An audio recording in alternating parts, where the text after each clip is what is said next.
Жаңы Муун деген кыймылдын мүчөлөрү менен Дайырды, Мелис Асбековду, Мавлянды, Шалатазов, Тимур Сараев, Адил Турдукулов, Адилет Айтикет, анан чогулттум баары. ак уйдун астына келип бир нааразычылык акцияларын өткөрүп, Мага болгону бир кап тезек тапкыла дедим да. бир кап тезекти атайын Оштон алып келди. Жаштар президентке тезек берет ак уйдунда. Анан Бабанов менен иштешип калдыңыз, э? Атамбаевга каршы турган кандидат менен иштешүү. Ошентип саясат сизди каяка алып барды? Бабанов уже жеңилди. Шайлоо үчүн калган. Эми жеңилген сенде да акына чейин туруп коюн. Атамбаевга каршы эле. Кийин Атамбаев менен Саясаттын табигый көрүнүшү ушундай экен да. омбудсмендин Баткендеги өкүлү болгонсуз. Эмне конкреттүү иш кылдыңыз? Баткенге барып дагы сезим мекенчилигим ойгонду да. Ош шаарынын мурдагы мэри Жеңишбек Токторбаевдин маалында вице-мэр болуп иштеп калдыңыз. Эртте менен 5-те жөнөп кетебиз, рейдке чыгып. Кечинде 11-12 үйгө келесиң. Кол астындагыларга мамиледе аша чапкан, сөгүнүп кагынган. Капа деле болчу эмеспиз да. Эми жумуш үчүн кээде андай сөздөр болот. Могул жагы кичине аша чаап кетип атабыз. Шеп деп айтчу элең. Түп тамырынан бир өзгөчө бир бурулуш жасады да. Кандай нерселерге мындай катачылыктарга жол бердим деп ойлойсуз? Снос мезгилинде кээ бирлерге мисалы үчүн убагында жер берилбей калды. Жанар Акаев чакырып алып туруп, Сонунбек эми жыласызбы деп айтты. Мэр алмашканда эле мен эртеси Жанарга кирдим. Эки дос саясатынын жемиши. Эки достун тандеми өз жемишин берди. Садыр Жапаров бийликке келгенден кийин анын тушунда дагы куугунтукталгандар, Экономикалык жактан кубаттуу болуш үчүн тартип керек экен. пикет, митинг, тезек акциясы деген сыяктуу нерселерди жыйыштырып туруш керек. Апайса сөз болуш керек. Жарандык коом сөз болуш керек.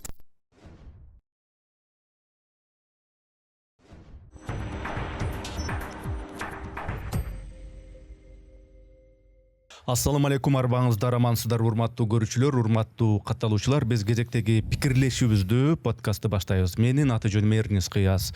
Бизде кезекте коногубуз бар. Аты жөнү Сонунбек Жунусбаев. Кош келипсиз. Ассаламу алейкум. Алейкум ассалам.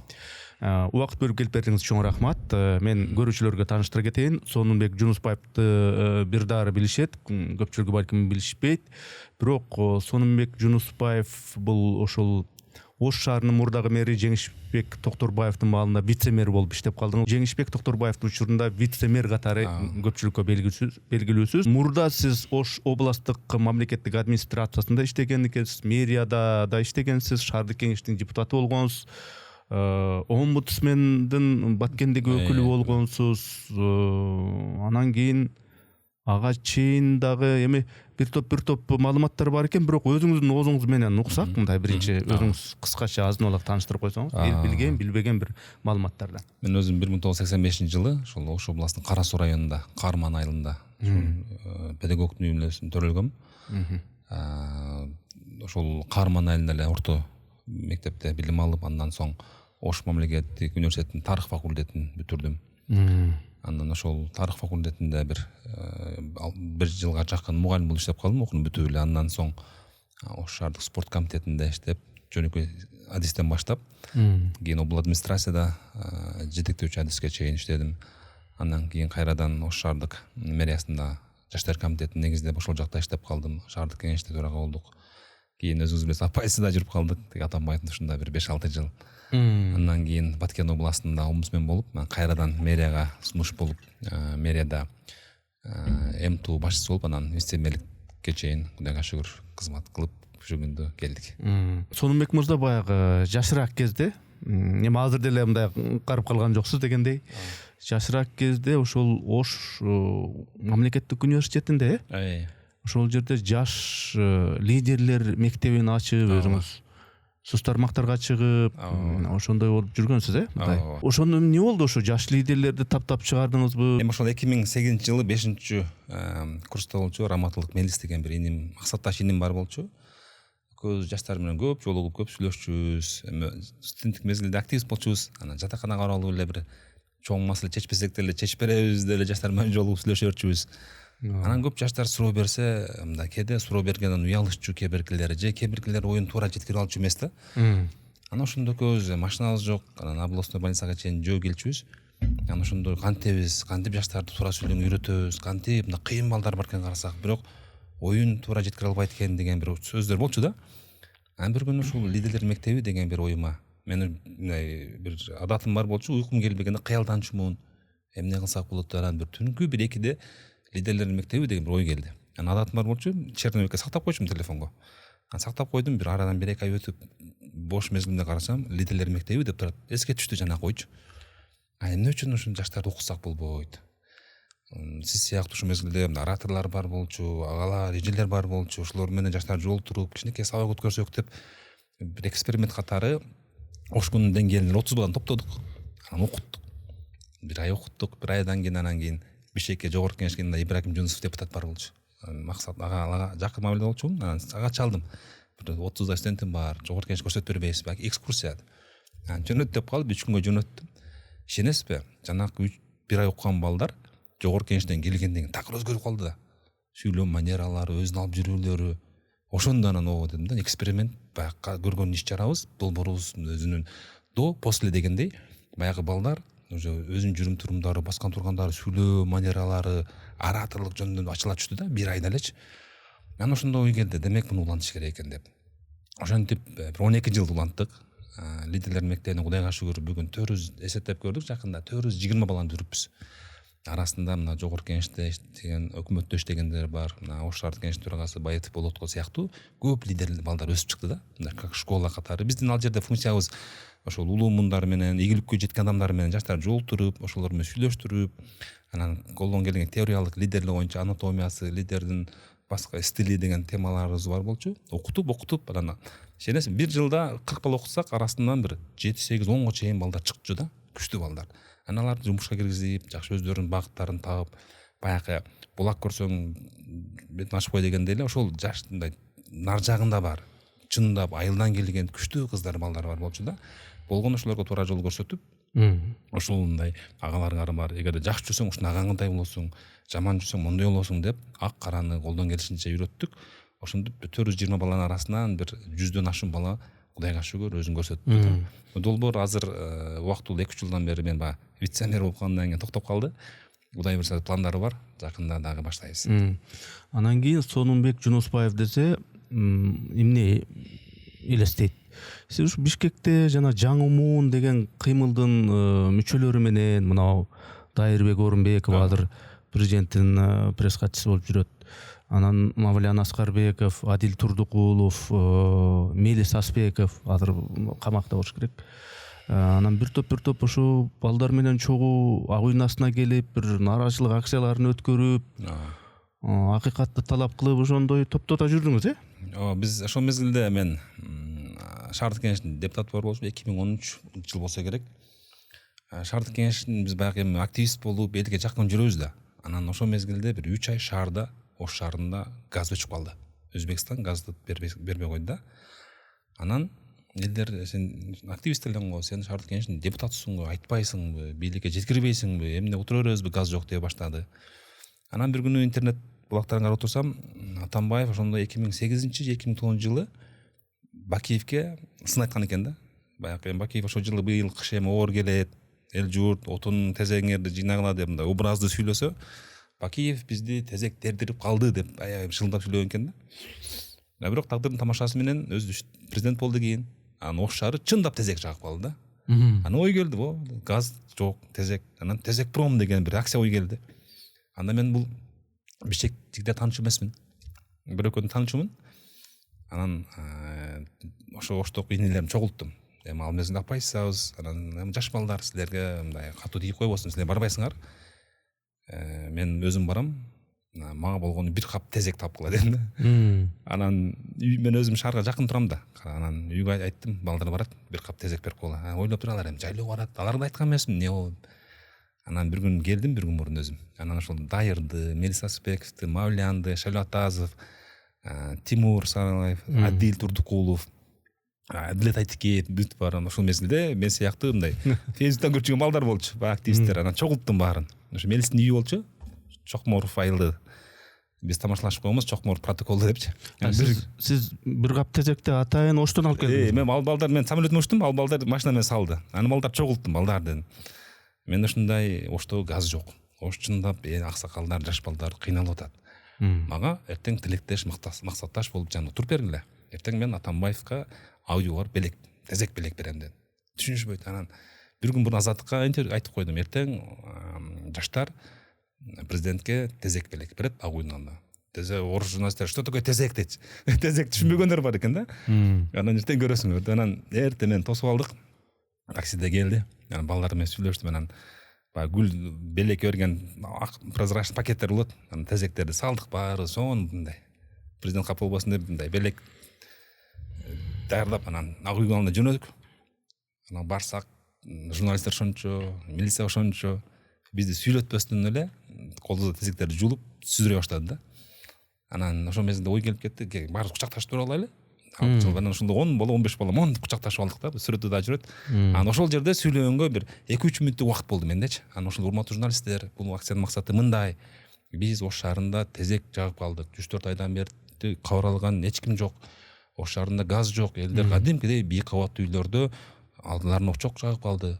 Газан тандыр жага баштады депчи. То есть өзүбүздүн максатты айтып алдык. Анан кийин биздин колдорду кайрып алып кетти. Сотко алып барып административдик штраф салды, чыгарды. Аны үйдөгүлөр уккан эмес. Келинчегим боюнда бар болчу, төрөп коюн деп туруп же аларга башкача болот экен деп. Бизге ал жер камап койду, антип кетти десе, бирок ошол жерде ошол окуя себептүү биз ошол достор менен анан сүйлөшүп, демек кийин ошол биздин акцияга реакция болду. Анан газ баллондор, плиталар таркатыла баштады Ош шаарына. Анан демек биз эгерде бириксек, кайсы бир маселеде үнүбүздү бийликке жеткирсек болот экен деген ой келип, анан ошондо жаңмуун деген жаштардын бир кыймылын түзгөнбүз. Азыр эми так ошондой эле акциялар Ак үйдүн астына, парламенттин астына азыркы эски Ак үйдүн, жаңы Ак үйдүн астына деле ошондой акциялар негедир мындай байкалбайт да. Ошол кездегидей силердин курактагыдай жаштар келип алып тезек кармайбы, башкасын кармайбы, бирдемени фантазиясы менен ойлоп таап мындай плакат кармаган деле киши жок.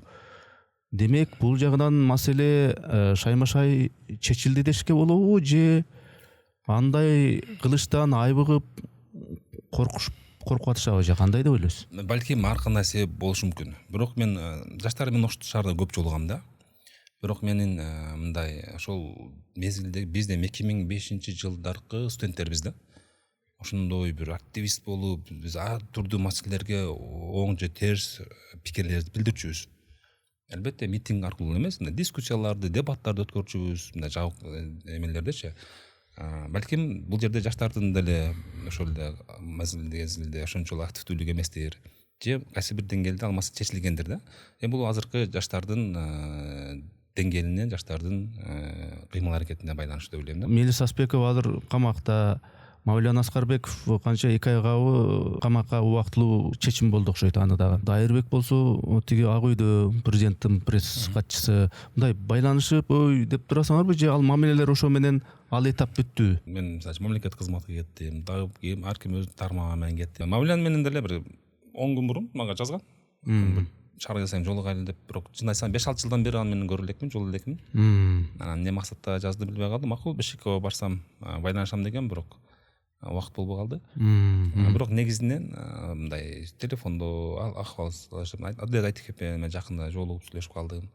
Дайыр менен сүйлөшүп турабыз. Достук мамиле.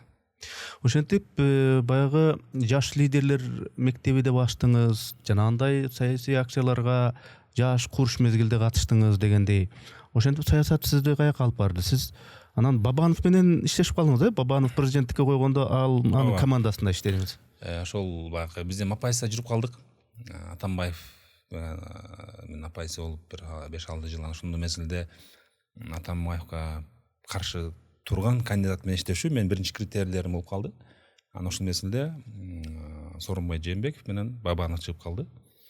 Анан ошондо мен Бабанов менен сүйлөшүп ошол менен бардым да. Себеп дегенде ал шайлоо дагы чоң сыноо болду мен үчүн. Себеп дегенде ошол мезгилде Апайса да жүрдүм. Бабановго билесиз канчалык деңгээлде кысым болгон. Мен эсимде да, эсимде. Түшүнөсүзбү? Шайлоого 3 күн калганда чакырды бир оштук агаларым. Мында столго $100,000 койду. Анын тизмени көрсөттү. Штабта бир 40 адам болчубуз да, баштаганда. Бир 2-3 гана минус болуп турабыз да. Калгандар баары плюс. Плюстер ким десем, алар уже акчасын алып кеткендер деди. То есть бизге өткөндөр деди. Анан эми акчаны көргөндө напси деген бар да. Бир сен оюңда ал мезгилде чоң акча болчу. Мен как раз үй алып, анан айына төлөп жүргөн мезгилим болчу. Анан бирок андан да бийик турган нерсе, сен Кудайдын алдында мен Бабанов менен кол алышып акырына чейин барабыз деген жигитче кол алышканыбыз бар. Анан ошол мезгилде акчаны бир таразанын бир жагына коюшка туура келди. Экинчи жакка намысты, жигиттик сөздү. Анан айттым мен, дагы акча керек, бирок мен ала албайм. Айтты, ансыз Бабанов уже жеңилди, шайлоо үчүн калган, уже жеңилди деди. Эми жеңилген сен да акырына чейин туруп коюн, бул менин жигиттик сөзүм. Жигиттик одан бергенмин. Анан анда өзүң өңгөр деди. Анда жакшы болбойт сага деди. Анан бар Кудайдан. Анан кеттик. Шайлоо күнү анан бир мага операция сыяктуу болушту да. Мен Кудай сактап кийин айтып атпай оперлер менен сүйлөшүп калсам, сени камамакпыз деди да. Бирок дейт Кудайдын керемети менен ошол мени күтүшкөн бир жерде окуям дегон. Анан мындай карасам пешим өтүп кетти да. Анан пешимге окуп келейин деп туруп машинага отуруп Зайнабиден да мечитке кетип калдым. Анан кетип калдым дейт. Анан күтүп атабыз дейт, мурунку жерине келет деп. Бир малда карасам асырга жакындап калыптыр. Анан кичине отурдум, зикир чыгып, анан асыр болду. Асырды окуп, анан чыктым дагы машинам мурунку жерге эмес, ага жетпей 200 метр жетпей токтоп түшүп кетип калдым. Анан эки кызым келип калды. Күлүчтү бериңизчи, биз кагаз алып алайлы деп. Анан күлүчтү берем. Бир мал ызычы жүрүп кетти машина жак. Машинаңы басты милиция деди. Анан жакшы жана кыздар кирип туруп ичине култуп алган да машинанчы. Ача албай калат барып. Анан баа кыздар ыйлашты, анан баа адвокаттар келип телефондо түшүндүрдү. 2 саат машинам камашты да. Соттун санкциясы жок, эшикти сындыра албайт. 2 саатта баа кыздар кыйын кыздар болчу, лидер кыздар болчу. Ишенесизби, документтерди майдалап жок кылды да. Анага чейин шайлоо бүтүп калды. Анан станцияга барышты, кийин ачышты. Табышкан жок эч нерсе. Тобос айтып атпайбы, бир арыз жазат үстүмөн. Мага веждок керек да. Анан машинасында акча бар деген мындай маалымат угушат. Эми жанындагылардан бирөө укса керек да. Чоң деле акча жок болчу. Анан ошол менен кийин анан веждок чыкпай калды. Айтып атпайбы, то есть эгерде кыздардын ордуна сен болгондо башка жолум жок дейт да. Мен ойлойм ошол баягы намаз мен ошол жерде сактагандан кийин баягы кассета аркага түргөндө түшүндүм да. Ошентип баягы чоң сыноо болду. 22 миңге жакын шаардан гол салып бердик Бабановго. Ошол боюнча мен Бабанов менен көрүшкөн деле жокмун, мамилем деле жок. Бирок ошол мезгилде мен өзүмүн Кудай алдында, өзүмүн намысым алдында мен акырына чейин турушка туура келди да. Бирок Кудайым мага кийин ошону баягы сатпагандыгым үчүн, акырына чейин тургандыгым үчүн башка жактан деле Кудайым ырыс кылып берди да. Ошон үчүн айтайын дегеним ушул. Ошол эми баягы жаш кезде өтө бир баю, өтө бир жан дүйнөсү таза, анан акыйкаттык, тазалык, чынчылдык, мындай болуш керек, мындай болбошу керек деп ушундай бир өтө аруу, дүйнөсү аруу болот да жаш кезде. Максималист болот дегендей. Анан ошондой жаш кезиңизде ушул көптөгөн лидерлердин арасынан негедир ушул Бабановду колдоп, ошонун командасында иштепсиз президенттик шайлоодо. Анан бул саясат өзү кандай болот экен? Мындай ал ошол учурда Атамбаевга каршы эле. Ооба. Кийин Атамбаев менен ийиндеш эле жүрүп калды дегендейчи. Анан ошондойлорду көргөндө кандай бир Албетте баягы саясатта, бул саясат кызыкчылыктарда кээде кырдаал өзгөрөт, кээде кызыкчылык өзгөрөт. Бул эми саясаттын табигый көрүнүшү ушундай экен да. Сиз айткандай жаштыкта биз албетте баягы максималист болосуң, принциптер башкача болот. Бирок турмуш деген, реалдуу жашоо деген кээде бир кайсы бир ал же бул окуяда же бир маселеге көз караштарың өзгөрөт экен да. Ошон үчүн бул ойлойм ошол кырдаалга жараша болду окшойт дейм. Биз идеалдуу деп эсептеген тигил же бул лидерлер кээ учурда идеалдуу эмес дагы болуп чыгат экен да ошондо. Эми мындай экен да, баягы идеалдуу адам жок. Пайгамбар саллаллаху алейхи вассалам гана, пайгамбарлар гана бул кемчиликсиз болгон да. Баягы кээде түшүнүү деген болот экен да. Албетте мисалы үчүн биз эсимде да кичинебизде эмне үчүн мындай болбойт деп эле мугалимдер, ректорлорду кыйнап жүрчүбүз да. Мындай кылбай шарт түзбөйсүңөр деп. Сен чындык кээде башка тарапта болот экен да. Мисалы үчүн ошол эле башка жактан караганга туура келет экен. Ошон үчүн мен эч бир саясатчыга, мисалы үчүн бүгүн капа эмесмин. Алар деле өз доорунда, өз мезгилинде өзүнүн тарыхый миссияларын аткарышты. Анан кийин кандай болду, ал эми өздөрүнүн экен да. Сиз ошентип Бабанов президенттик шайлоого талапкерлигин коюп алды, эми өтпөй калды. Ал Атамбаевдин мындайча айтканда каршы оппоненти. Анан ошентип сиз андан кийин карьераңыз кандай болду? Кайсы эми Баткенге чында баягы Бабанов жеңилип калгандан кийин баары все сонун болду, саңа уже крест эштер жабылды. көп эми өзүнүн досторуң болот, оппоненттериң болот дегенде. Анан мен баягы Кудайга шүгүр намазга бекем болгон үчүн Кудайым таянчумун да артайм. Анан бир күнү бир эжебиз сунуш берип калды. Ушундай омус менен Баткенде бошоптур. Барыш деп келбейсиңби деп. Конкурс болот экен деди. Анан мен конкурска катыштым. Өтпөйм го дегем. Омус менен ал убакта ким менен? Куат Турбаев болчу. Анан беседага чакырдык, Куат Турбаев Бишкек шаарына. Анан ушундай деди. Анан баары таң калып, Баткенге кетесиң, Баткенге барасың деди. Эми мен шайлоодон жеңилген болсок, эми көрөйүн өзүмө деп анан бирок ошол мезгилде азыр эстеп көрсөм, Баткен мага чоң бир жакшылыктарга себепкер болуптур да. Ишенесизби? Кээде Баткенге күндө барып келген, иштеп келген күндөрүм болду да. Эртең менен 5:30 чыгам. Саат бир 8:30-9:00 жетем жумушка, кечинде кээде кайтам. Жашты кеже башка нерсе билбейм. Анан бирок мен эң неме болгонум, эми Баткенге адам албайсың. Жолдо ким чыкса, көбүнчө жаш улгайган аксакал аталарды, энелерди алып алчумун. Акысыз. Жөн эле бата бериңиз депчи. Анан баргыча кез өзүң жалгызсың да, кээде зикир чалтчумун. Анан бир күнү билесизби, ушундай күн болду, кайтып атканмын да.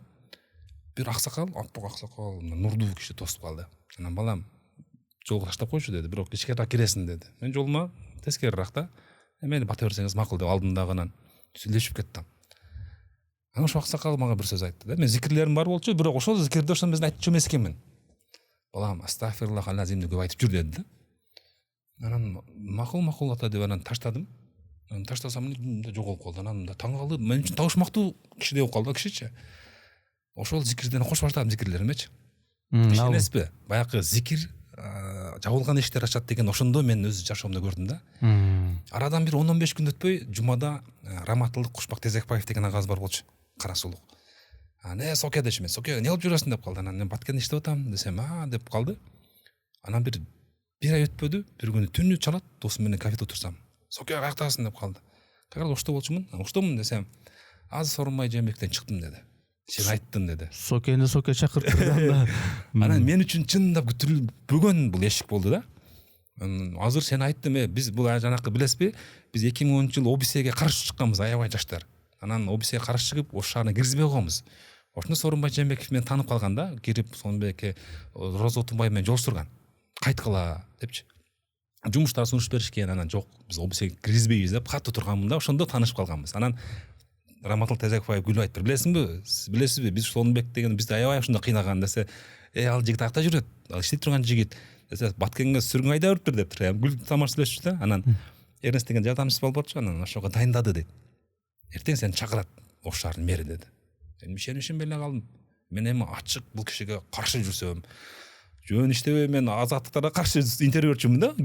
Ошондо баягынан кызык мезгилим экен. Анан макул деп ишенбей эртеси бардым. Мэрге саат кечинде 5-те. Барсам анан тосуп алды, анан сүрөттү көрсөттү. Сен мына киши дайындады. Каалаган жумушуңду берем деди. Каяка коеюн деди. Анан айттым, эми мен дедим, кечээ буга каршы иштесем дедим. Бабамга иштесем дедим. Мен моралдык, мен өзүм уялтам дедим, могул жумушту бер деген. Мен принципим бар болчу, бирөөнү кетирип ордунда барганды каалабайм да. Бош болсо беремиз, бошоп калса бериңиз. А так бирөөнү кетирмеңиз мен үчүн десем, өз дагымда сүйүнүп кеткен, анда жакшы экен. Жакында 1 айдан кийин Ош шаарында МТУлар түзүлөт деди. МАП деп коет, муниципалдык аймактык башкармалык. Ошонун борборун берейин, Сулаймантоо МТУну берейин деп калды. Анан макул дедим. Ошентип анан ошол киши аркылуу келип калдым да. Анан Раматылык аппарат башчы Максат деген киши болчу. Анан чалып калды бир күн. Душманың мынча көп. Бар акы көгү чалтат. Ал кишини Сулымбекти билесиңерби? Ал шефке каршы иштеген. Ал оппозиция болчу, ал бабамдыкы болчу деп аябай ызылдаштыр да. Анан аларга айта албайбыз дейт. Президент өзү айтты деп айта албайбыз дейт да.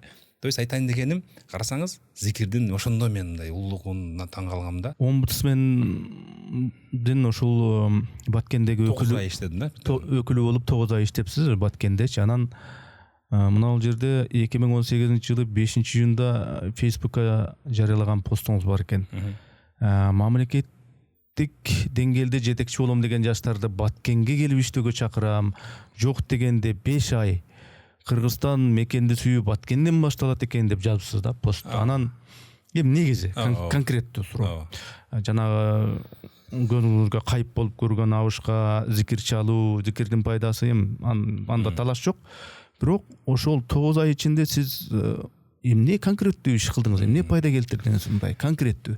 Же убактылуу эле ошо жерде арга жок, башка вариант жок, ошол жака барып анан кийин мындай кайра келдиңизби? Омбудсменде деген акыйкатчы да.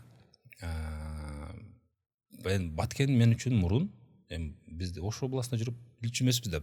Чек ара десе, чек ара зым тосулган, мындай бир тосуулар бар деп элестетчүмүн да. Баткенге барганга чейин.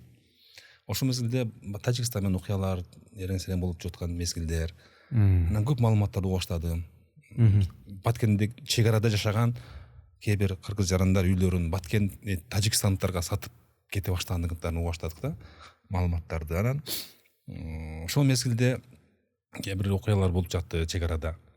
Анан мен көбүнчө ушу укугу бузулган жарандар менен көбүрөөк иштешип калдым. Камакта отургандар менен баш сүйлөшөсүң, жаш мугалимдер менен сүйлөшөсүң, жаштар менен жолугуп сүйлөшөсүң. Ким арыз боюнча кээде лелекке чейин барасың. Анан ошондо мен баягы Баткенде ошол мезгилде каралбай калгандыгы, Баткенде ошол мезгилде жашоо шарты оор экендиги, анан Баткенге барып дагы сезим мекенчилигим ойгонду да. Биз комфорттуу жашайт экенбиз, а бирок ошол эле учурда чек арада таяк кармап, чек араны коргогон жаштарды көрдүм да. Көзүнөн жалындаган жаштарын көрүп, анан ар бир мамлекеттик деңгээлге чейин жетем деген жаш жетекчилер ошондо пост жазганмын. Баткенде жок деген иштеп кетсин дедим да. Чек араны көрсүн. Баткенде жашаган батыр элди көрсүн. Ошолор менен аралашып жашасын. Ошондо мамлекеттин кадырына жетет деген ойдо бул пост жазганмын да. Мекенди сүйүү Баткенден башталат деп. Ошон үчүн бул мен азыр деле ошо ойдомун. Баткенге сөзсүз иштеш керек. Себептен эле баягы Бишкекте эле же шаарда эле комфорт зона эмес, шарты жок жерге жашаган, бул баары башка да. Ошондо 9 ай ичинде ошол жерде иштедим, омбудсмендин өкүлү болуп, мен могул ишти ошондо жасап кеттим эле деген бир нерсени айтыңызчы. Биз ошол мезгилде баягы айылда немкеде бар укугу бузулат да, бирок ошол юрист таппай калат. Биз ошол ар бир айылдан активист аялдарды, активист мындай жаш жарандарды, жаш активисттерди чогултуп, окутуп Бишкек шаарына алып келип, укугун коргоо боюнча кайсы бир темада укугу бузулса, ошол боюнча укуктук консультация бере турган бир жакшы долбоор баштаганбыз да. Ар бир айылда ошондой бир укук жарчылары деген бир жакшы долбоор болгон, эл аралык уюм менен бирге. Ошол мен кийин да сурап калдым. Ошол кийин балдар, ошол окуган балдар менен сүйлөшүп калдым да. Көп жардам бердим дейт. Ошол дагы бир жакшы бир себепкер болгон катары мен жүрөгүмдө жылуу сезим да. Кезинде, жаш кезде бийликти сындап жүрүп, жаш кезде, максималист кезде жанагындай жаңы моунчулар менен, активисттер менен ак үйдүн астына чейин чыгып жүрүп, тагдыр ошентип сизди тияка бияка бир сынап таштап көрүп, ошентип кайра эле ошол бийликтин бир органы болгон мэрияга алып келиптир да. Ооба. Анан ошондо кандай болду анан кийин? Ошону мындай моралдык дискомфорт же болбосо көрсө бийлик деген мындай экен дегендей бир түшүнүктөр пайда болдубу? Да мен буга чейин негизи апайсы өткөн чейин бир 4-5 жыл кызматта, бийликте жүргөнмүн да. Ошон үчүн мен кызматты да көрдүм, кийин көчөнү да көрдүм апайсаны. Ошол кийинки мезгил мен кайсыл кемчиликтерим бар. Сен үчүн апайсыда жүргөндө сиз айткандай сындап жүргөм да. Моун жазса бул могу экен, болбойт беле дегендейчи. А бирок М2 деген, МАП деген бул, мисалы үчүн президенттин указ чыкса, ал өкмөткө чыгат, өкмөт мэрияга берет, мэрия М2 көрөт да. Президенттин указын аткара турган сенсиң да. Эл менен эң байланыштуу болгон бийлик структура сенсиң. Эми бизде айтып койчубуз, бизде фронт жок дечүбүз да. Бир күн келсең, коңушусу менен урушуп деле келе берет, кайненеси менен урушуп келин деле келе берет, же бир туугандар же талашып деле келе берет. Эмне маселе болсо, миң баш деп коет ошто. Ошо эл башчысы сыяктуу ошол жерден чоңсуң. Анан чындап көрүп, канализация дейт, суу дейт, жол керек дейт, свет жок дейт, электр мамынчалар жок дейт. Ошол жерде анан мен чындап чарбачылык катары быштым да. Себептен мурун соц тармакта, социалдык тармактарда, жаштар саясатында жүрсөм, ал жерге келип чыныгы чарба эмне экенин, тазалык, ошол эле мусор, ошол эле этиги суу, канализация темалары менен айкалышып, ошол жерде мен дедим да, баягы кыйкырып жүргөн башка, жумуш барып, жоң тер менен сезип, ошол элдин маселесин чечкен бул башка деген өзүмдүн кемчиликтерин көрө алдым. Оштун мурдагы мэри Жеңишбек Токторбаев менен иштешип калдыңыз, вице-мэр болуп, кандай киши экен ал? Эми эл арасында ар кандай өйдө ылдый сөздөр бар. Ой, бул деген популист, бул досуна эле таянып алып, тиягын сүрчүсүн сүрүп жок кылчысын жок кылып, барын жогун жок кылып ушундай кылды. Так ошондой эле Ташиевдей эле ушундай досу бар дагы бирөө болсо ошондой эле кыла алат деген тарап бар. Ошол эле учурда жок, бул өзүнүн баягы мындай талант ушундай экен, эл менен иштеше алган ушу жетекчи экен деген дагы сөздөр бар. Сиз эми жанда иштешип калдыңыз да, кандай жетекчи экен? Мен негизинен ушул шаарда иштеп бир 5 мэрге чейин иштештим. Мырзахматов менен баштаганмын. Ал да өзүнчө бир личность болчу, шаар үчүн орду бар киши болчу, көп жумуш жасаган. Андан кийин Талай Насырбекович менен иштештим менту мезгилинде. Кийин Алмаз Мамбетовдун ушунда вице-мэр болуп келдик, чогуу келдик. Кийин Жетигенов менен вице-мэр катары иштештим. Андан кийин Докторбаев менен иштештим. Айтайын дегеним, Кудайга шүгүр, Ош шаарынын өзү кыйын мэрлер келет. Бул Ош шаарынын өзүчөлүгү ушул да. Бары мындай иштейм деп келет да. Мына бүгүн деле Жанар досум деле аракет кылып жүрөт да. Эч бир мэр мен жөн эле келип салып кетем дебейт. Себеп дегенде анын тузу оор, жоопкерчилиги оор Ош шаарынын. Ар бир мэр менен жакшы жактарын көрдүм, жакшы жактарын үйрөндүм. Сиздин сурооңузга келсек, Докторбаев да бул өзгөчө мындай кандай десем, ишке берилген өзүнчө бир мыкты мэрлердин бири болду да, бул дагычы. Ишенесизби? 1 жыл 1 ай иштеди. 1 жыл 1 айда бир күн эс кылган жокпуз. Суббота эмне, дем алыш воскресенье күнү эмне экенин, майрамдар эмне экенин билген жокпуз. Эрте менен 5-те жөнөп кетебиз, рейдке чыгып, кечинде 11-12 үйгө келесиң. Эрте менен группага 4:30 кутман таң деп жазчу. Уктап калып 5:30 кутман таң деп жооп берсең, ажым бизде кутман обед болду дечү да. Эрте мененки 5:30 бизде кутман обед болчу. Элестетиңиз эми. Биздин возрастта бир жок дегенде 7-8 саат укташыбыз керек да. 3-4 саат уктачубуз. Ал киши, мен айтып калчумун тамашалаш, иштин маньягы депчимин да. Ушунчалык ишке берилип кетет.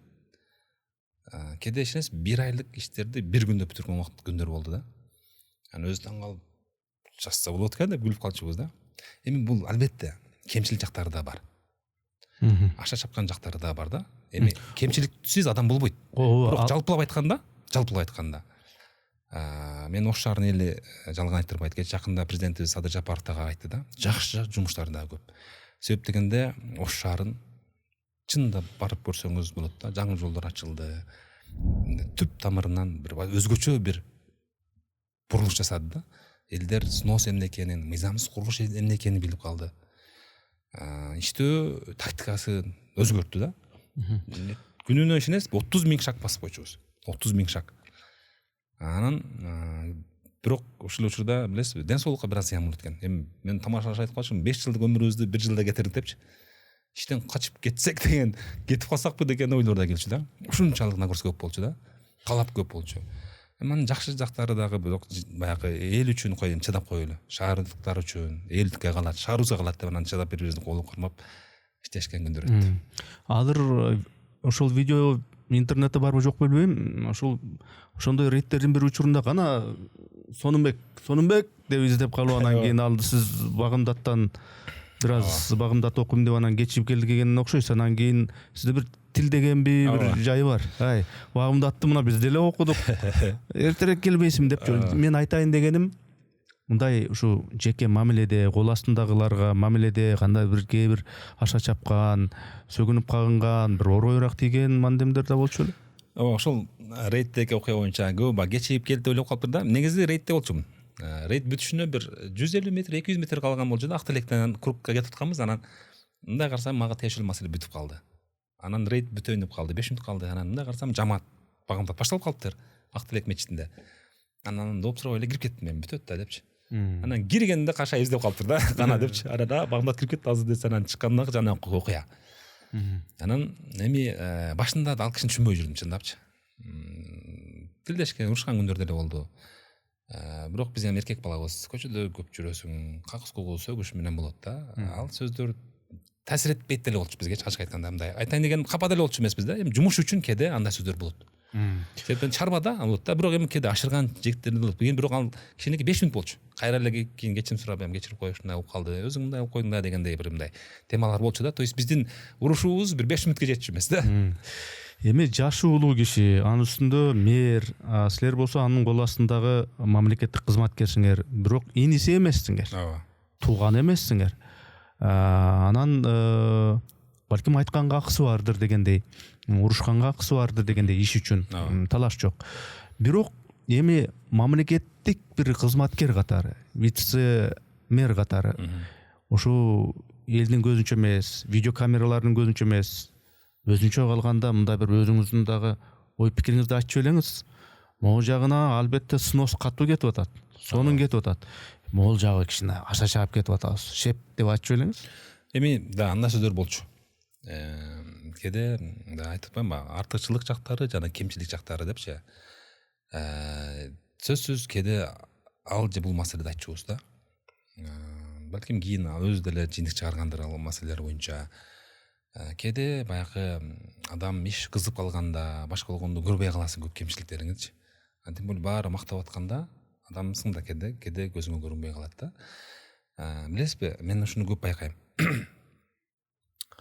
Кээ бир жетекчилер эл көрсүн, эл мактасын, элге жакса экен, элге жаксам экен, эл мени мактасын экен деп адашып калабыз да. Эгерде Кудай көрсө болду, Алла ыраазычылык үчүн иштесең, ошол ишиң дагы башкача болот да. Айтайын дегеним, кээде жетекчилер эл билбейт экен жакшылыкты деп калат да. Элде күнөө жок, күнөө өзүңдө. Сенин оюң, ниетиң туура эмес кеткен башында. Эл мактаса, эл көрсө деп калганда, эгерде Аллага таянсаң, элдин жүгү оор албетте. Элдин жүгү дагы оор, жеңил болот. Аны эл көрсүнгө, эл иштесең, ал акыры жакшылык менен бүтпөйт да. Көп мен жашоомдо, тажрыйбамда көрдүм. Айтайын дегеним, кээде албетте ашыкча жерлер бар болот. Кээде мындай жакшы жактар болот да, бирок жалпылап айтканда Ош шаарынын эли үчүн мен ойлойм көп жакшы иштер болду. Бирок мен сурагым келип атканы, мисалы үчүн ошол видеолорду биз көрүп аттык да, сериал кылып. Бир карасаң эле Жеңиш Токторбаев биякта жүрөт, артында Сонунбектер, башкалар дегендей артынан ээрчип жүрөт, анан бир нерсени сындап, эмне үчүн мындай болбоду? Эмнеге мурда мындай болбоду? Сиз мурдагы мэрлердин тушунда иштегенсиз. Вице-мэр болуп иштегенсиз, жанында иштегенсиз, мурдагы иштерди да билесиз. Анан эч кимиси мында каршы бирдеме дебейт да. Алгыла десе алгыла дейт, жулгула десе жулгула дейт. Анан бирөө жарымы мындай, ой, илгери мындай болгон, мыйзам өзү мындай деп бир айтып койбойт же өзү бул ошол жумуштун мүнөзү ошондойбу, мындай каршы деле айта албайсың шебиңе дегенде, ошондой беле дегеним да. Эми баягы кээде мындай жалпылап караганда, мындай эгерде Ош шаарына ошо пайда канчалык каналдар жүз ачылды, жолдор чоңойду, чоң-чоң махалаларда чоң-чоң жолдор түштү да. Албетте кээде мындай бул кишинин көздүү болчу да негедирчи. Анан талашыпсыз, ал болбойт десең көрөсүң дейт да. Мына чындап бүткөндөн кийин жакшы болуп калчу да. Анан билген нерсеси бар го деп калчубуз. Ошондой баягы мисалы үчүн бир эле мисал, баягы көбүнчө рейдтерди эртең рейд болот деп, эми шаарды биз айткандай буга чейин мэрлер иштешкен катары көчөлөр жакшы билчүмүн. Анан эртең рейд кайсыл жерде болот деп мени сурачу мэр. Анан мен картаны карап туруп, бүгүн мына жолго басайлы, бүгүн мына жолго басайлы деп айтчумун да.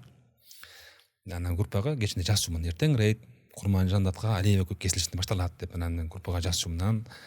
Бир күнү кызык окуя болуп калды. Анан мен көбүнчө интернеттен карайм, анан билбеген жолдор деле бар да. Анан Моминова деген көчө бар болчу. Анан барып туруп акыры жок болчу да. Анан мында карасам 112-чи училищада заборду алсак эле бир жол ачылгудай да, жаңы. Интернеттен карап атам да. Анан чалдым. Жаңы жол таптым, ачсак болот экен деп. Анан эртеси анан аксакалдарды, ректорлор баарын чакырып келди. Бир жол бар экен, заборду бусак эле жол ачылат экен деп калды. Анан бардык. Семилер бар. Бир маалда заборду ачсак 3 метр жар экен да. Интернетте көрүнбөйт да жарчы. Ара мени карап туруп шашпа деп койду. Анан кийин тамашалашып жүрдү да. Мына калма бул көчө Сонунбек Калма атындагы көчө. Заборду алса эле жол ачылат деп коет. Биякта жар бар экен. Мен ошончо уят болгом аксакалдарга деп. Кийин жол бүттү, бирок ушултоо менен жол ачылып калды. Айтайын дегеним, баягы ошол жолдор ачылып атса, шаар чоңоюп атса, иштешке гана керек болуп калды. Эми негизи Жеңишбек Токторбаев мэр деп ошо чоң бадырайып чоң ысымдын негизинде ошол иш кылды, ошол өзгөрттү, ошол жанагы көпүрөлөрдүн жээгин тазалады жанагындай мыйзамсыз курулуштан.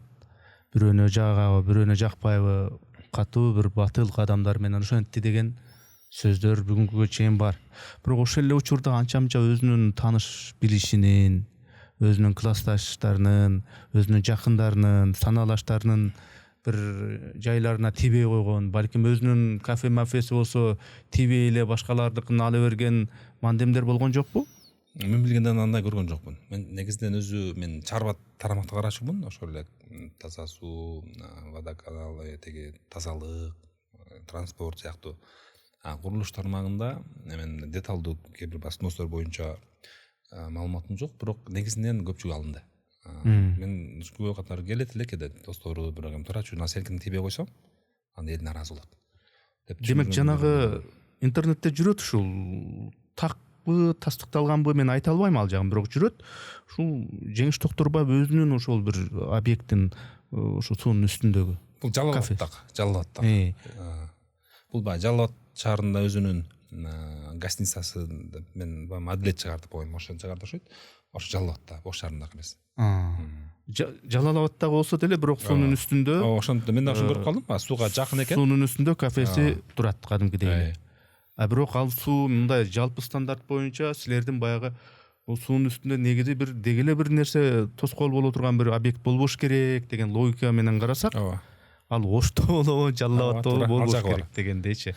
Ош шаардык мэриясында вице-мэр болуп турганда мындай колго кармаларлык, күрөккө токторлук кандай иштерди өзүңүз жеке өтүрдүм деп ойлойсуз? Мындай шептин тапшырмасын аткардык, шеп айтты кылдык дегендей эмес, жеке өзүңүз кандай бир салым кошо алдым деп ойлойсуз? Негизинен чоң долбоорлор, майда иштер көп, бирок ошол Ош шаарында эң чоң көйгөй бул таза суу маселеси бар болчу. Таза суу маселесинде ошол Жетигенов мэр мезгилинде, Мамбетовдон башталды. Жетигенов мезгилинде ошол таза суу маселелери долбоору көпчүлүгү бүттү, 80%.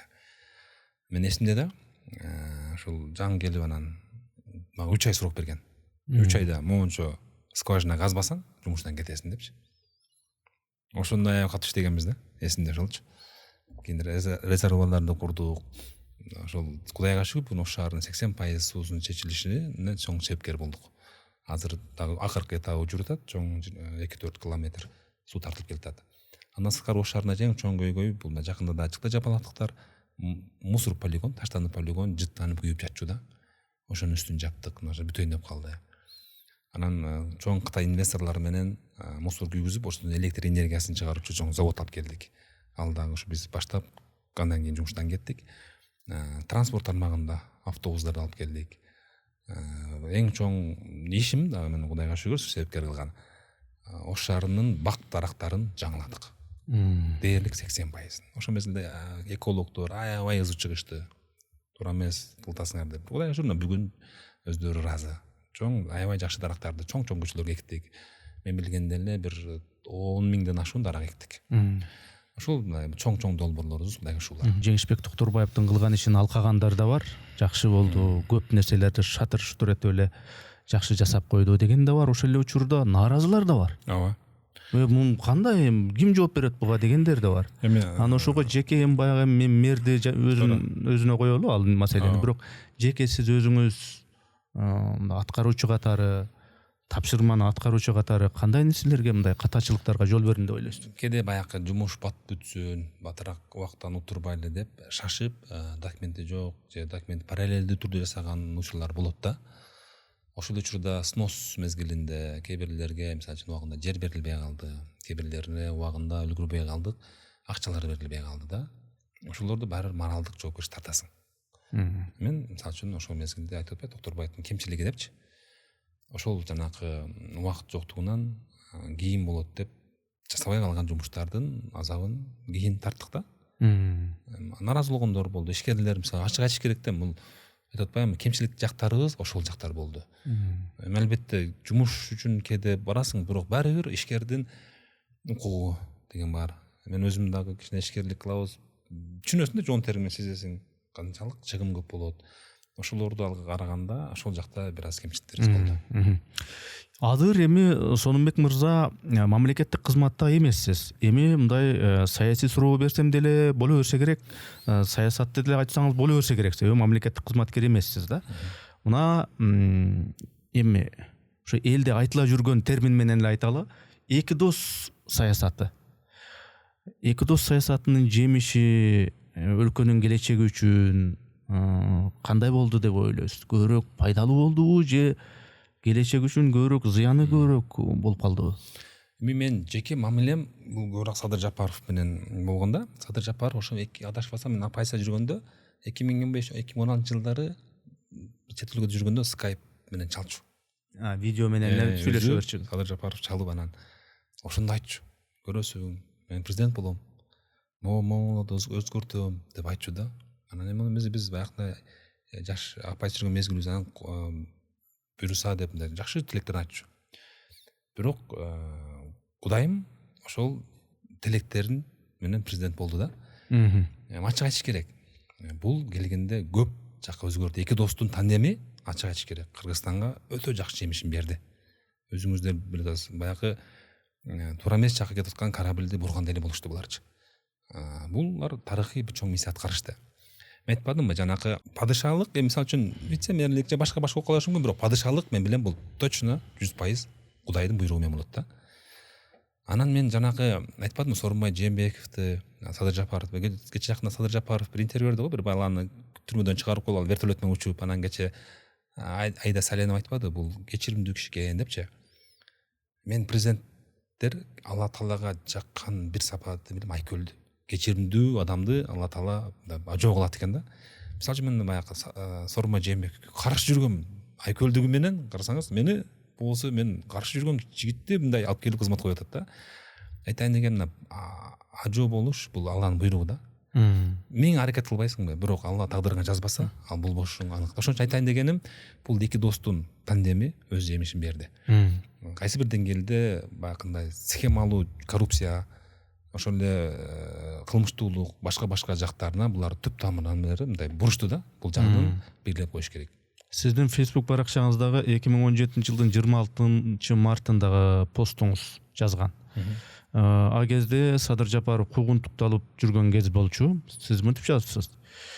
Бийликтин бул кылыгы жакын арада өзүнө муш болуп тийгени калды. Күч менен кыргыз элин баса албасын кантип түшүнүшпөйт деп жазыпсыз да.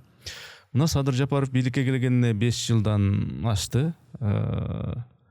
Эми ал бийликке келгенден кийин сиз куугунтукталды, бул туура эмес дегенде кылып жазып атпайсызбы? Садыр Жапаров бийликке келгенден кийин анын тушунда дагы куугунтукталгандар, адилетсиз камалгандар болдубу, жокпу сиздин оюңузча?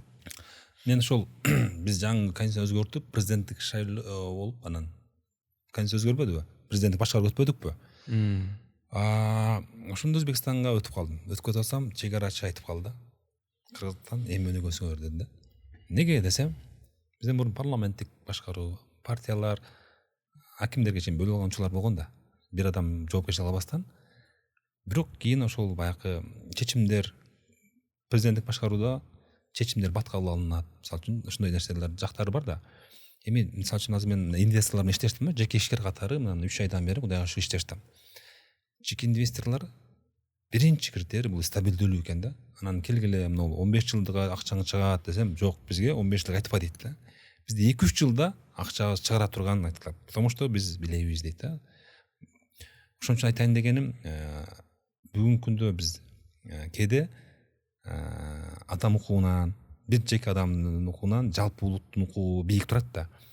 Мамлекет өнүгүш үчүн, кайсы бир деңгээлде бутка туруш үчүн кээде мен ойлойм, бир кийин мен түшүнө баштадым да, инвесторлор менен иштешип, экономика өзүм мэрияда, чарбада жүргөндөн кийин мамлекет күчтүү болмой сайын элди күчтүү кылыш кыйын экен да.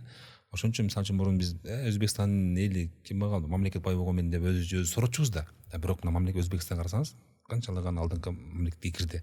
Ошон үчүн биринчи кээде биз экономикалык жактан кубаттуу болуш үчүн мен ойлойм тартип керек экен. Тартип болуп турган алдыга жылып экономика байгандан кийин, анан кийин башка нерселерди чыгарсак болот экен да. Ошол маселеде мен кийин түшүнө баштадым. байып алганга чейин экономия бутка турганга чейин жана пикет, митинг, нааразычылык болуп жана тезек акциясы деген сыяктуу нерселерди жыйыштырып туруш керек. Жок, мындай акция болуш керек. Оппозиция сөз болуш керек. Жарандык коом сөз болуш керек. Алар жакшы же жаман пикирин айтып туруш керек да. Себеп дегенде оппозиция болбогон учурда бийлик өзү менен согуш баштайт. Ички кландар өзү менен согуш баштайт да. Ошон үчүн мен ойлойм оппозиция сөзсүз болуу керек. Оппозиция оюн айтып туруш керек. Сонунбек мырза, сиз мындай конкреттүү түрдө мындай жооп бергенге аракет кылган бир ушу сыпатыңыз бар да. Мен суроо бердим. Садыр Жапаровдун тушунда саясий жактан баягы куугунтукталгандар, камалгандар, ошол эле сөз эркиндиги жаатында саясий жактан ошондой болдубу, жокпу дедим да. Албетте, бул мисалы үчүн көрүп атабыз. Андайлар мисалы үчүн болду. Кече баягы кемпирабатчылар деген маселе чыкты. Бирок мен сүйүнгөнүм акыры нактап чыгаргандыгы бул жакшы болду да. Ошон үчүн бул ар бир бийликтин тушунда сөзсүз кемчиликтер болот. Муну баса белгилеш керек. Ансыз болбойт. Иш болгон жерде кемчилик болот, бирок ошол жерде адам укугу бузулат. Бирок мүмкүн болушунча ошону бир мындай алтын ортолукту табуу керек деп ойлойм да бийлик. Өзүңүз башкаруунун кандай формасын мындай жактайсыз, колдойсуз? Өзү негизинен башкаруу демократиялык, диктатордук эки стиль болот да. Анан биз баягы лидерлер мектебинде окучубуз. Кырдаалга жараша башкарыш керек болот. Кээде чындап эле бошошуп, баш алмам окутаса, бир аз бекемирээк тартип керек болот. Анан тартип баары жакшы болсо, кичинекей мондой ой бериш керек да. Ошон үчүн кырдаалга жараша кээде мисалы үчүн мен диктатормун деп өзүң ошону таңуулаганда болбойт. Мен жок, демократмын, либералмын деп туруп, тим эле эшек жайлоп салганда болбойт да. Ошон үчүн кырдаалга жараша кээде катуу талап болсо катуу талап коюш керек болот. Кээде мындай эркиндик бериш керек болсо эркиндик бериш керек деп ойлойм да. Мен өзүм кээде ойлойм, мен өзүм жашоомдо жетекчилик кызмат иштедим да. Ошондой стилди өзүмө колдоном. Ошондо бүгүнкү күндө кыргыз бийлигинин башкаруу мүнөзүн авторитаризм, ушул шартка жараша ушул керек болуп атат авторитаризм деп айтса болобу? Эми кээде баягы экономиканы бутка тургузуш үчүн тартип керек болот экен да. Анан айтып атпадымбы, инвесторлор биринчи эле кепилдик сурайт. Кепилдик барбы, мамлекеттин тынчтык болот дегенчи. Канчалаган инвесторлор мисалы Казакстанга, Өзбекстанга түшүп кетти да, мына ушу акыркы жылдардачы. Ошон үчүн мен ойлойм, албетте бүгүнкү күндө биз экономикалык күчтүү, кубаттуу өлкө болобуз десек, бизге кичинекей тартип керек. Жаш кезиңизде ошол өзүңүз курактуу жаш жигиттер менен кошо мындай бир ошол учурдагы бир улуу муундагы саясатчыларды кээсине аябай бир тамшанып, таң калып, суктанып, кумир тутуп дегендей, кээ биркилерин сындап, мындай болбойт, бул эскилер дегендей кылып, сындап ошондой да кылчылеңер. Бүгүнкү күндө кайсы саясатчыларды баалайсыз? Ошол эле мисалы үчүн жагабы жакпайбы бүгүнкү бийликке Мадумаров, Сариф, Бекназаров, баягы биз эми муундаш эле болдук, көрүп өстүк да эми. 30 жылдан бери саясий айдыңда бир 30дай саясатчы мындай көз элегинен өтүп турду дегендей. Кайсы саясатчыны мындай баалайт элеңиз? Негизинен айтып өткөн ошол эле Бекназаров, Текебаев, Мадумаров сыяктуу ошол муундагы саясатчылар, алар өзүнүн колунан келишинче тарыхый миссиясын аткарды деп ойлойм. Ошол мезгилде булар деле ошол өзүнүн аракети менен, кыймыл аракети менен, мекенчилдиги менен албетте кемчилик кетириши мүмкүн кээ бир окуяларда. Бирок жалпылап айтканда, жыйынтыктап айтканда, уже доор өткөн сайын карайсың, анализ бересиң, ошол мисалы үчүн бул кишилердин жаңы Кыргызстандын калыптанышында орду бар. Биз как кичи муун катары булардын ордун биз баалап, сыйлап жүрүшүбүз керек. Себеп деген азыр биз келип көрүп атпайбызбы канчалык иштеш оор экен дегенчи. Ошон үчүн алар мындай эле дегенге мен такыр кошулбайм. Аларга сыйын, урматын коюшубуз керек. Тарых деле коет деп ойлойм. Ошон үчүн мен баарына мен сыймам, мындай урмат мамиле менен карайм да. Эми бүгүнкү күндө мейли ошо кандай ишмердик менен алек болбоңуз, эмне иш кылып атпаңыз, азыр баары бир телефонду карап, жаңылыктар эмне болуп атат, өлкөнүн ичинде эмне болуп атат, кандай саясий, экономикалык, социалдык окуялар болуп атат, көрүп, окуп атсаңыз керек. Анан кийин мен сөзсүз сурап коеюн деп атам, сиз мындай саясаттан сырт адам эмессиз, каерде жүрбөңүз. мынау 75 аксакалдын каты боюнча сиздин баңыңыз кандай? Бул эмне болуп атат өзү бул? Негизинен мен бирде Германияга барып калдым. Анан кызык сурай бересиң го, саясатыңар кандай, депутаттар кандай, президент кандай деп. Анан ошол кишинин жоо мен аябай мындай ойлондурганда, бул саясий сурооңо дейт, биздин депутаттар же журналисттер дейт, саясатчылар, журналисттер же жарандык активисттер жооп бериш керек дейт да. Мен ишкермин дейт. Мен ал эме дейт. Ошондон кийин мен түшүндүм да, демек бизде баягы кээде элибиз бир мезгилдер болду да, аябай саясатташып кетти да. 5 жаштан 95 жашка чейинки аксакалдар саясат сүйлөп калды да. Азыр мен акыркы 3 айдан бери жеке ишкерлик мааликелип жүрөм. Мен ошол убактылуу бир мындай ошол ишкерликти көрөйүн дедим да. Себептен мен кичинемде эшенесизби? Бир 9-10 жашымда мечит кыртай баштадым. Раматылык чоң энем таасири чоң да. Дуа кылчумун да. Кудайым, мен элди бала болоюн, элге кызмат кылган, мамлекетке кызмат кылган жигит болоюн. Мен ал мезгилде түшүнчү эмесмин. Эмне элдикке кызмат кылуу, эмне экенин түшүнчү эмесмин. Бирок Кудайым дилиме салып түшкөн да.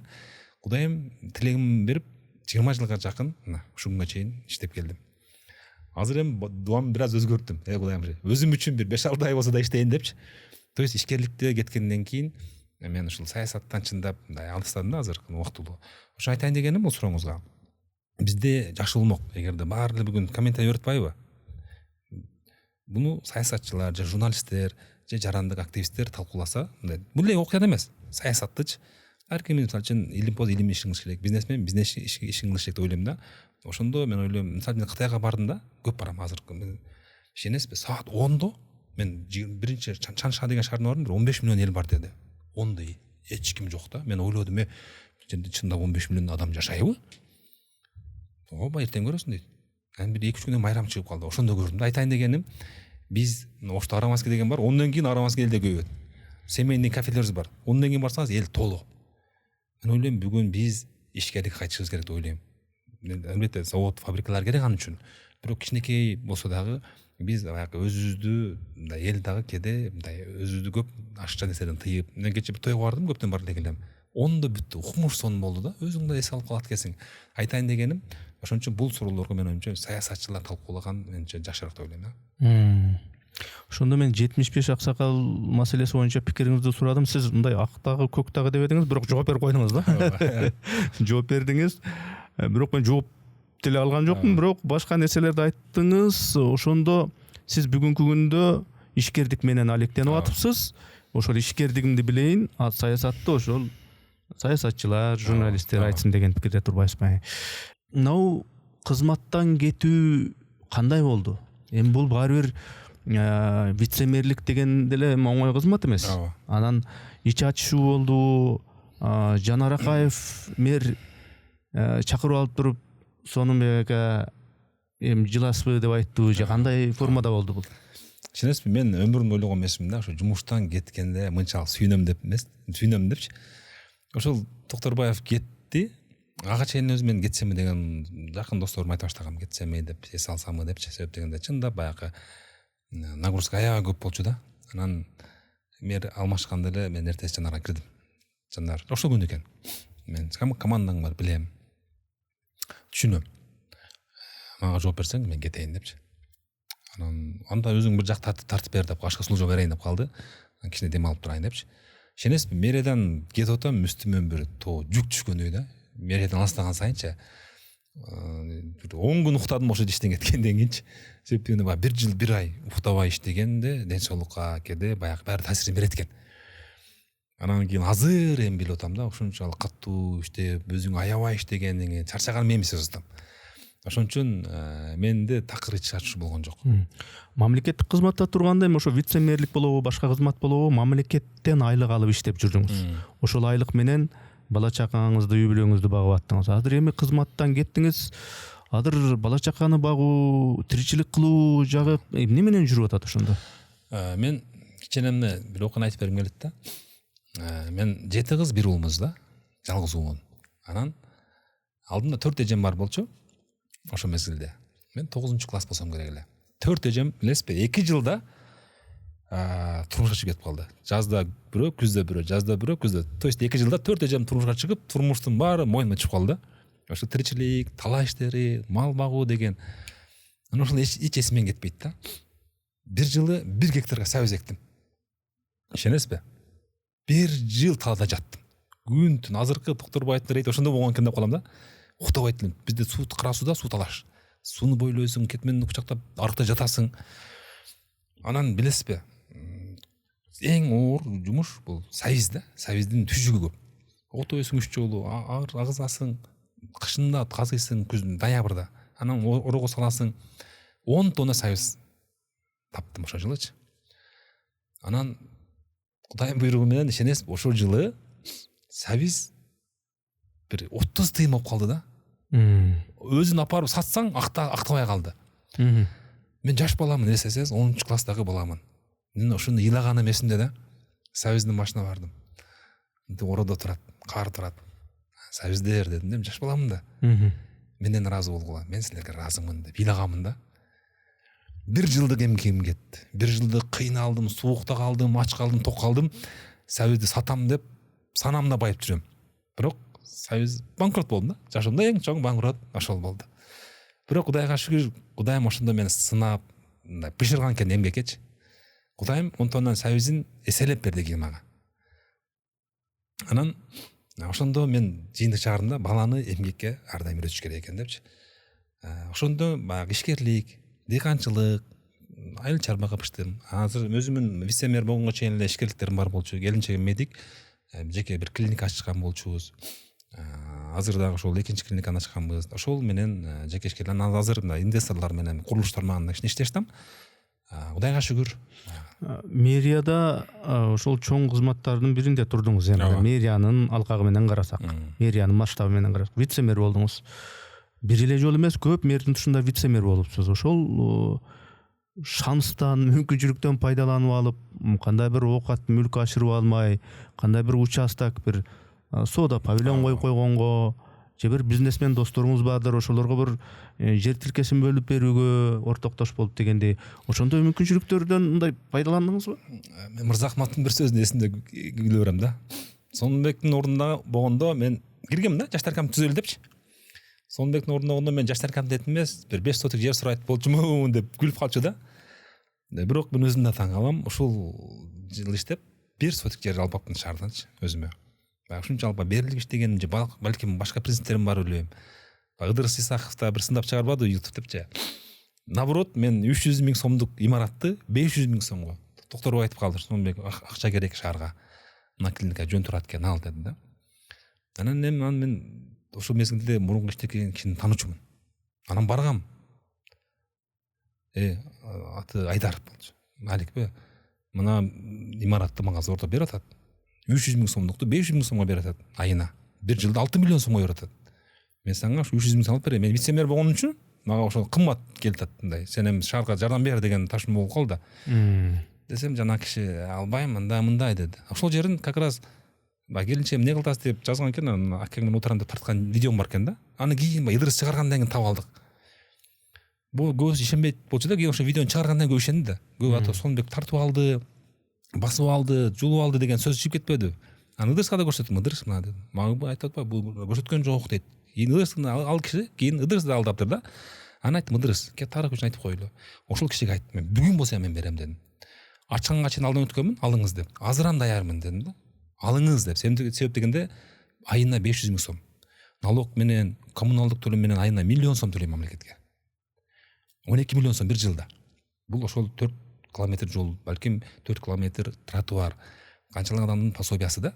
Десем, ал киши ынабай койду дейт. Чалдым дейт. Сонунбек айтты, кайтып берем деп атат десем, жок, актабайт деп ынабай койду дейт да. Сиз келинчегим бир клиника иштетет дедиңиз, алдыда дагы бир клиника ачалы деп айттыңыз жана элечи. Ошондо ошол клиниканы ачканда сиз мамлекеттик кызматта белеңиз? Да, мамлекеттик кызмат болчубуз да. Аны өзүңөрдүн демилгеңер, каражатыңар, күчүңөр менен эле ачып, эми алдыда дагы бирөөнү ачайын деп атасыз. Бул эми ошол мезгилде биздин партнерлор бар болчу. Эми биринчи клиникабыз бул чоң деле клиника эмес, бир кичинекей 3-4 кабинет. Ал жерге чоң каражаттын кереги жок, аппараттарды рассрочкага алып туруп эле. Анан партнер менен чогуу имарат партнердук болчу. Аппараттарды алып туруп эле ошентип кылганбыз да. Анан азыркы ошол баягы нерсе ошол клиниканын бизнесин жакшы экен, мындай тапкан каражат менен кайра эле клиникага эгерде бизнесиң чоңойом десе, өнүгөм десе, көбүрөөк ушул каражат табам десең, инвестиция кайра кылышың керек да. Ошон үчүн азыр мен пайдасын албай эле давай кайра эле клиниканы өнүктүрүү маселесин койтабыз да. Алдыда кандай пландарыңыз бар? Саясий багытта, ишкерлик багытында мындай же болсо кандай бир сунуштар болдубу? Кызмат жагынан, кызмат сунуштоо жагынан? Мен баары бир өзүм ошо мамлекеттик кызматкер катары эсептейм. Биздин эми айтып коем, чоң шеф каяка кайтса, бул деген Кудай тагдырыңа жазган да. Себеп дегенде мындай да, мен көп айтчумун. Вице-мэр болдум, Кудайга шүгүр мен. Кыйындыгыман вице-мэр болгон жокмун да. Менен кыйын балдар бар ошол шаарында. Менен билимдүү балдар бар. Бирок Алла Таала тагдырга жазган экен, болдук да. Мен ошого ишенем. Мен дуа кылчумун кедечи. Алла Таала, эгерде ушул вице-мэрлик мен тагдырыма жашоомо зыян тийсе, мен азыр кетейин депчи. Эгерде жакшы иштер себепкер болоюн, иштейин деп. Мен эсимде да. Бирде Акылбек Жапаров мени жумуштан алам деп чогулуш өткөрүп калды да. Эми ошол Акылбек Жапаровдун камин. Бирөө жамандап коюптур. Бир чоң таза суу боюнча долбоорго мен каршы чыгып койгонмун. Эми кеде мен жеке принцип эгерде көзүм жетпесе, ким болбосун каршы турчумун да. Анан Жетигенов жаңы мэр болуп келген. Анан камин келип эле Жетигеновдун Калматов деген орун басарың бар экен дептир. Азыр мен чогулушка барам 15 мүнөттөн кийин. Жумуштан алып кой, мен барчы дедим. Анан күлүп эле койду дейт. Анан чогулушта отурабыз, келиш керек камин Акылбек Жапаров. Анан жоголуп кетти, жарым саат жоголуп кетти. Анан бир малда киришти. Кирип туруп эле чогулушту баштаарынан эле Калмат Сонбек Калмаштын ким деди. Анан мен десем, сен эмне мага каршы чыгып атасың деди.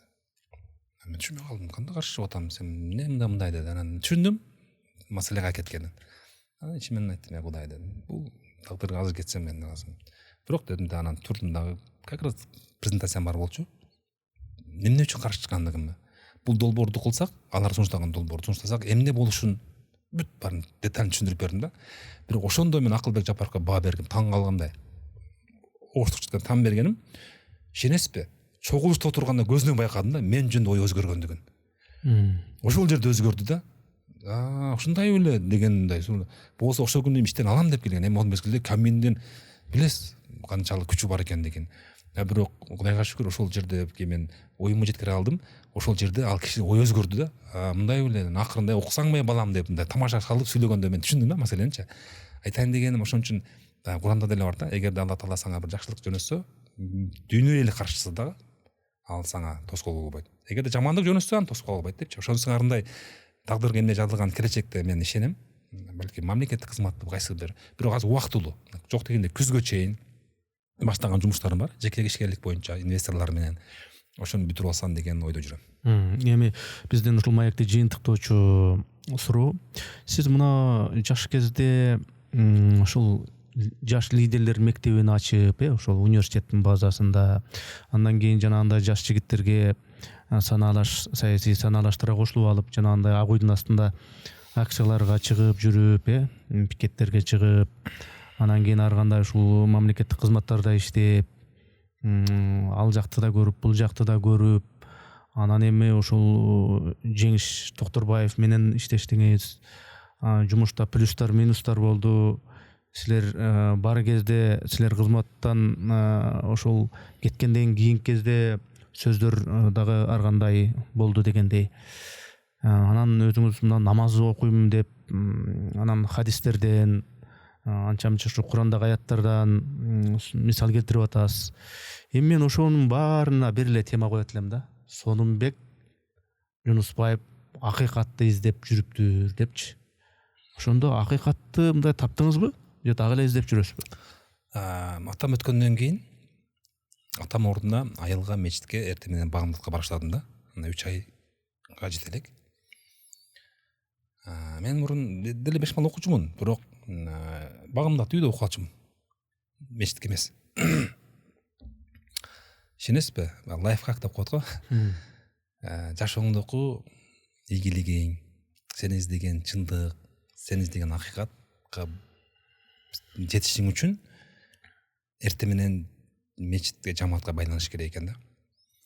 Мен ушул адатым бар. Мечитке барам. Мечитке баргандан намаз башталганга чейин Алла Тааланын 99 атын жазып койгон дуалгачы. Анан ошону окуп зикир чалып турам. анан имам дубаганда көбүнчө ошону окуп турам да. Ишенесизби? Көптөгөн мындай түшүнүктөр пайда болду, иманым бекемделди, көтөрүлдү дегендейчи. Анан ошо бир күнү ой келди. Ушул өзгөрүүлөрдү бир жерде подкастка айтып берсемби депчи. Анан оштон бир экөө чакырды. Анан мындай карасам бар эме. Сиз жаздыңыз да. Кудайыма ушунча ыраазы болуп кеттим да. Сиз динди мыкты түшүнгөн инсансыз. Жакшы ачып берген инсансыз катары. Мен сиздин берүүлөрүңүздү аябай үй бүлөбүз менен көрөбүз да. Анан ошондо мен баягы Кудайым омин деп коңшойт дейм да тилегимчи. Анан ошондогу баягы багымдаттактын касиеттери өзгөчө экен да. Жүрөгүң тынч болот экен. Иштериң алдыга жылат экен. Биз кээде кыйналып атабыз, бактысызбыз. Мен издеп жүргөн чындык таппай атам, бул жерде мындай экен деп күнөөлөп жүрөбүз да. Кээде адам өзүн өзгөртүш үчүн Куранды күндө мен кыргызчасын бир беттен окуп коем да. 2000 Бакиев тушунда которулган кызыл Куран бар.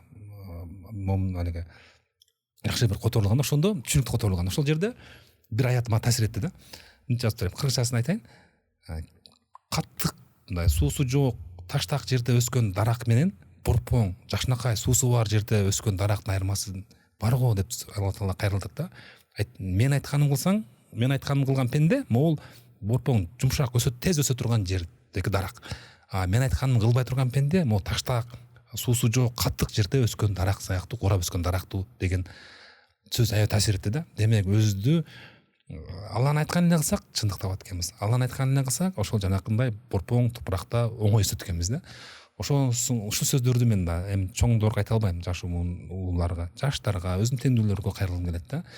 Ошон үчүн баягы аз досторума көбүнчө чакырам, зор мечитке келгиле, жамаатка, эртең менен жок дегенде багымдатка береке укмуш болот экен. Мурун жума аябай тез өтчү магачы. Мечитке багымдатка баргандан бери жума кеч келип калды да, берекелүү болуп калды. Ошон үчүн Нох шаарындагы баягы рейдтерибиздин эң чоң жакшы айтайынбы? Берекеси. Эмне үчүн айтат көп? Силер 10 жылда жасаган жумушчу жасап салдыңар деп. Мен бир эле себебин айтам аны. Биз эрте турчубуз, 5те турчубуз. Ошол берекеси болду да. Ошон үчүн жашооңдо береке болобу, ишиңде береке болобу, мен ойлойм ошол өзүңө башталат экен. Бул бириң эртең менен турган намазыңа башталат экен да. Ушуну мен эми түшүндүм. Ачык айтайын, 40ка чыгып да. Ошон үчүн албетте бул сиз айткан чындыкты издөө жолундабыз дагы деле. Мен бул менен өтө эле иман болуп кеткенден алысмын. Билесиз, иман кээде көтөрүлүп түшүп турат. Эртең башка кандай Кудай билет. Ошон үчүн Кудайдан түбөлүгүн сурайм. Ошон үчүн мен ойлойм сизге рахмат. Сиз агартуу жагында чоң иш алып баратасыз. Сиз балким билбейсиз да. Бирок сиздин долбооруңуз тээ тон башында, жайылда эми өсүп келаткан жаштарга аябай чоң мотивация бериши мүмкүн да. Сиз үчүн бул жөнөкөй эле подкаст болуп калышы мүмкүн. Бирок убакыт өтөт, Эрнест байке, сиздин ошол берүүңүздү угуп, мен ушунча деңгээлге жеттим деген жигиттер, кыздар чыгышына ишенем. Рахмат. Жакшы сөзүңүзгө, жакшы каалоо тилегиңизге рахмат. Атайын убакытты бөлүп Ош шаарынан бери келиппи? Рахмат. Билет дагы канча болуп кетти дедиңиз? 5900 алдым. 5900 сомго билет алып, анан биякта өзүңүздүн бир жумуштарыңыз бар экен, атайын келип, 2-тен 1 иштеп буяка башпага кеткениңизге мен ыраачылык билдирем, убакыт тапканыңызга. Жараткан сизге жашооңузга береке берсин, үй бүлөңүзгө тынчылык берсин, Жараткан сизди ушул акыйкат, туура жолдон адаштырбасын, бар болуңуз. Рахмат.